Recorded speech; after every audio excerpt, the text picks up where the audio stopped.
Morning, everybody.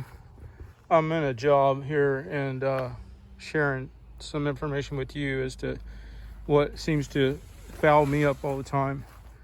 Is I get a good lawn customer, and and then they might, in this case specifically, give me referrals that leads to more work that's lucrative, and everything will be going fine, and then a few months down the line they whack you with a request for something.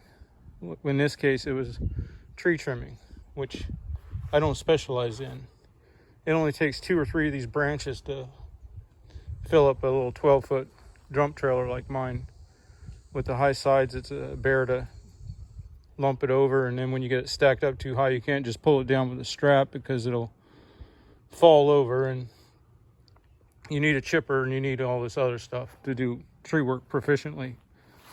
So, and then of course, when they're of the mindset that, well, we'll get a good lawn guy and then we'll tap him for everything else, then they've never gone and gotten quotes on the same work from the people that can do it proficiently, which they should be able to do it cheaper even.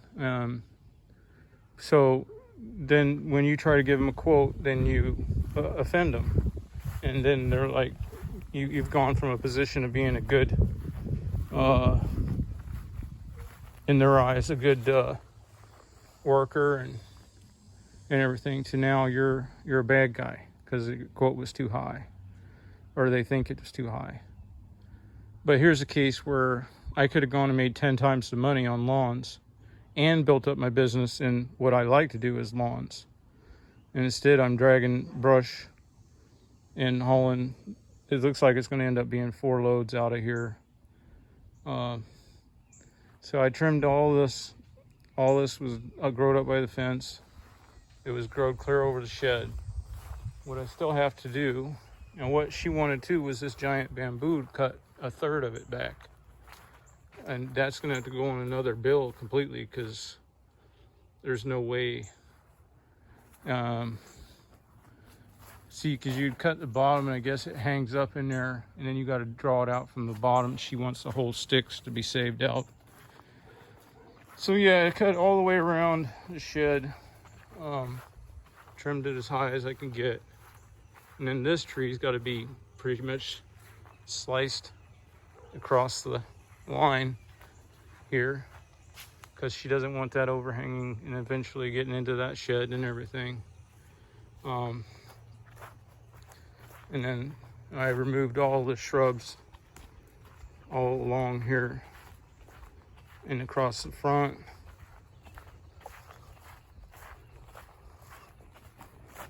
And topped off that little tree there because she wanted no blockage of sun for her solar panels. And then there was shrubs all along the front here too. And cleaned up this mess as best as I could.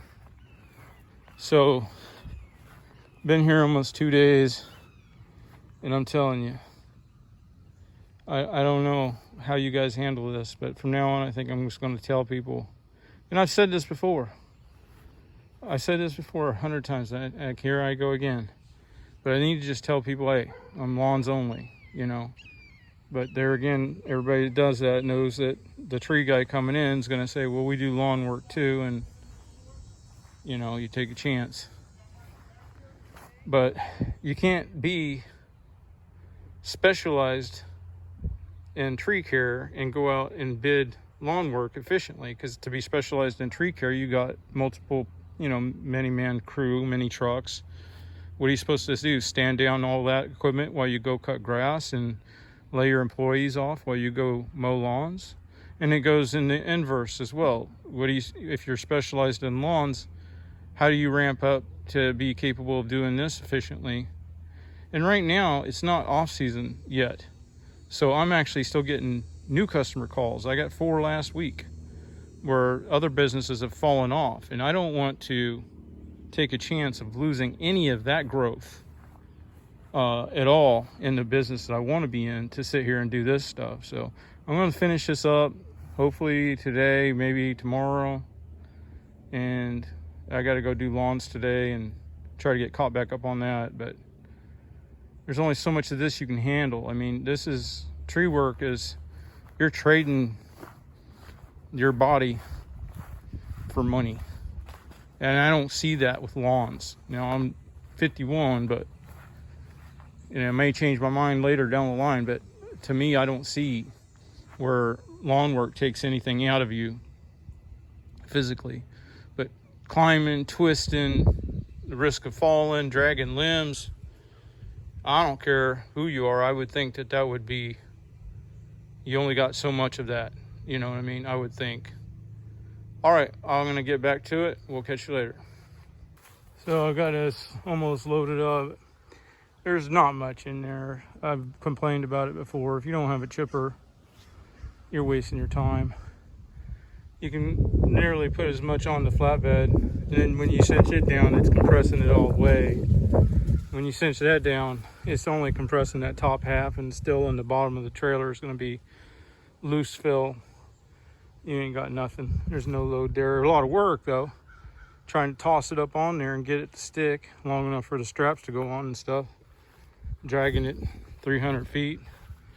But one of the problems I think that comes in on this bidding on this stuff is, especially on this where they're trying to conflate two different operations, lawn service with everything else, is that, you know, they may come out and use a sawzall, whack down a shrub, and gain perspective, they think, in what it would cost in time to do the whole job. But when you get back in here where you can't take 2 steps without clearing vines off your feet from the mess and the tangle, and you're climbing and you're dragging, you're hauling, you're disposing of, that's when you get the real perspective of what the job entails. Now, there's a built-in appreciation for people on lawn maintenance, because almost everybody in their life has had to try to maintain and keep running a lawnmower, and had frustrations with that.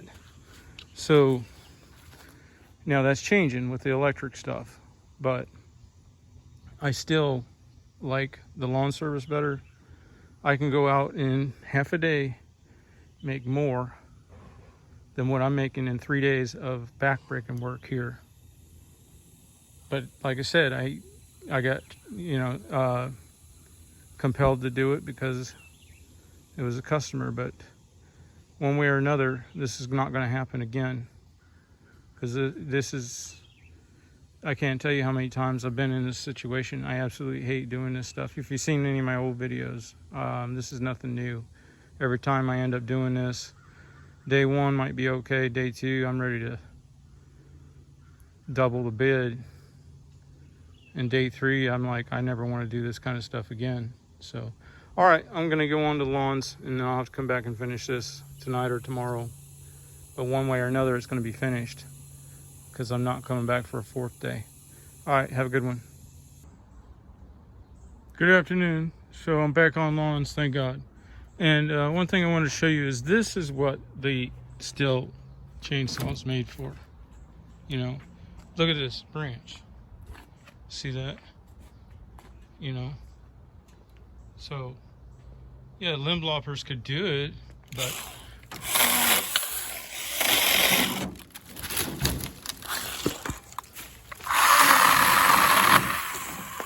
see how you can just see. So that's what I wanted it for. That's what I use it for. I mean, you can use it for a variety of things, but the primary reason I picked it up was for this kind of scenario. Or when I had the big dump trailer full and then there's one sticking out that would be a ticket going down the highway. So, all right, going back to work. I'll talk to you later.